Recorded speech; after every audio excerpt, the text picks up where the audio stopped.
दीपावली के पवित्र त्योहार पर मिठाइयों की, नमकीन की रेल चेल होती है, जिसमें मिलावट भी होती है। इस मिलावट को रोकने अन्न विभाग जी जान से कोशिश में लगा है।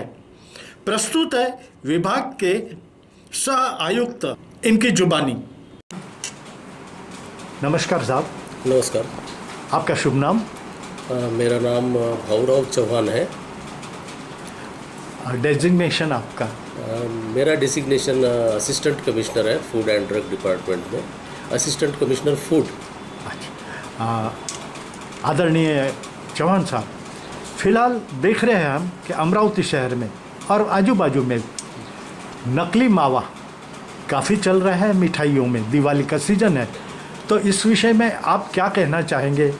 ऐसा जनता के साथ में जो खिलवाड़ कर रहे हैं उनके लिए आप क्या कहना चाहेंगे? नकली मावा तो नहीं बोलूँगा मैं, लेकिन एक स्पेशल बर्फ़ी करके एक प्रोडक्ट आता है बाहर के स्टेट से, जो लेबल डिक्लेरेशन रहता है उसके ऊपर, और वो स्पेशल बर्फ़ी उसके ऊपर लेबल डिक्लेरेशन पे उसके अंदर क्या इंग्रेडिएंट्स है वो सब मेंशन रहता है। क्योंकि हमने अभी हाल ही में एक कार्रवाई की है, उसमें हमने वो सीज़ किया है लगभग 8,32,000 का वो हमने सीज़ किया है और सैंपल जांच के लिए लैब में भेजा है। साथ ही में हमने पनीर, घी और रिफाइंड सोयाबीन ऑयल वगैरह की भी कार्रवाई की है और सीज़ किया है। रीयूज टिन के बारे में, रिफाइंड सोयाबीन ऑयल का हमने लगभग 2,46,000 का स्टॉक सीज़ किया है रीयूज टिन की वजह से।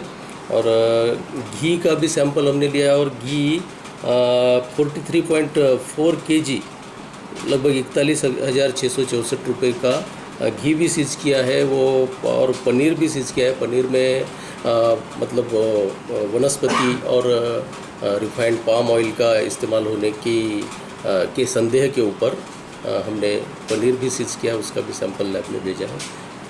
पिछले दिनों में बहुत सारी कार्रवाई हुई है हमारे डिपार्टमेंट की तरफ से। मैं सारे फूड बिजनेस ऑपरेटर्स जो स्पेशली ये मिठाई, खवा, मावा वगैरह में जो है, उनसे अपील करना चाहूँगा कि जो भी प्रोडक्ट है वो मतलब गुणवत्तापूर्ण रहे, ग्राहकों को गुणवत्तापूर्ण खाद्य सामग्री मिले, इसके लिए मैं उनको अपील करना चाहता हूँ। अगर वो कुछ मिसच्यूअस करेंगे तो उनके खिलाफ कार्रवाई की जाएगी, किसी को बख्शा नहीं जाएगा। आदरणीय चौहान साहब, आपसे एक प्रश्न पूछना चाहता हूँ कि ये जो चीज़ आप सीज करते हैं, इसे बाद में लेबोरेटरी में भेजते हैं, तो लेबोरेटरी आपके अमरावती में नहीं है क्या? इसकी लेबोरेटरी सर है, अमरावती में भी है और हमारे डिपार्टमेंट की, खुद की डिपार्टमेंट की भी लेबोरेटरी नागपुर में है। अमरावती में डिस्ट्रिक्ट पब्लिक हेल्थ लेबोरेटरी है, वो मतलब हेल्थ डिपार्टमेंट के अंडर आती है। नागपुर में भी है रीजनल पब्लिक हेल्थ लेबोरेटरी, और पुणे, मुंबई, औरंगाबाद अलग अलग जगह है। लेकिन हमको कुछ पर्टिकुलर जगह पे ही सैंपल भेजने के लिए, क्योंकि एक ही जगह एक्यूमुलेट ना हो, पूरे स्टेट से सैंपल जाते हैं, तो इसलिए हमको कुछ मतलब पर्टिकुलर लेबोरेटरी में ही सैंपल भेजने की अनुमति है। वहाँ से जजमेंट आते आते काफ़ी समय लग जाता होगा आपको? समय तो लगता है जी, समय लगता है, क्योंकि फूड एनालिस्ट की कमी, लैब की कमी, लेकिन उस पर भी अभी हमारे डिपार्टमेंट ने FSSAI की तरफ से भी कुछ ये अनुमति दी गई है कि प्राइवेट लैब के लिए, उसके लिए फंडिंग भी किया है FSSAI ने, कि सर्विलेंस सैंपल, हम एनफोर्समेंट सैंपल की बात नहीं कर रहा हूँ, सर्विलेंस सैंपल जो है कि हम प्राइवेट जो NABL एग्रीडेटेड लेबोरेटरीज रहती है वहाँ हम भेज सकते हैं। आदरणीय चौहान साहब, विदर्भ न्यूज़ से बात करने के लिए हम आपके बहुत बहुत आभारी हैं। धन्यवाद। धन्यवाद सर।